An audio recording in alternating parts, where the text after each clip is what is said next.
नीलम गोऱ्हेंवरती टीका करताना संजय राऊतांची जीभ घसरली आहे। लायकी नसताना 4 वेळा आमदार केलं अशा तिखट शब्दांत त्यांचा समाचार त्यांनी घेतलाय। तसंच लक्षवेधी घ्यायला आणि पुण्यातल्या उमेदवारीसाठी किती पैसे घेतले असा सवालही राऊतांनी गोऱ्हेंना केलाय।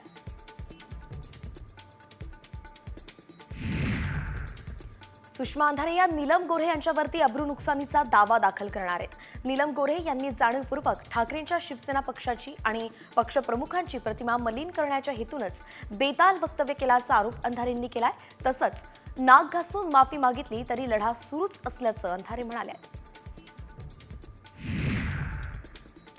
अंबादास दानवेंनी नीलम गोऱ्हेंवरती टीका केली आहे। बाप बदलला असेल बदला, आईवरती का दगड फेकताय असा प्रश्न दानवेंनी उपस्थित केलाय। नीलम गोऱ्हेंनी बाळासाहेबांशी तरी इमान राखायला हवं होतं असं दानवे म्हणाले। नीलम गोऱ्हेंनी केलेल्या आरोपांच्या वादात आता संजय राऊतांनी शरद पवारांनाही ओढलंय। शरद पवारांनी या राजकीय चिखलफेकीची जबाबदारी घ्यावी, त्यांनी घटनेचा निषेध करावा अशी मागणी संजय राऊतांनी केली आहे। खासदार संजय राऊत महाराष्ट्राच्या वैचारिकतेला लागलेली कीड असल्याची टीका आमदार चित्रा वाघ यांनी केली आहे। राऊत महिलांबद्दल अतिशय वाईट बोलतात अशा शब्दांत राऊतांना महाराष्ट्रातील महिलांनी वठणीवर आणलं पाहिजे असा घणाघात वाघ यांनी केलाय। नीलम गोऱ्हेंच्या माजी ओएसडीवरती फसवणुकीचा गुन्हा दाखल करण्यात आलाय।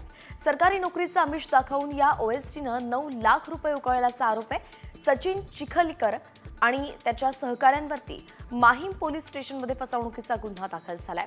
तर नीलम गोऱ्हेंनी याआधीच सचिन चिखलीकरची पदावरून हकालपट्टी केली आहे।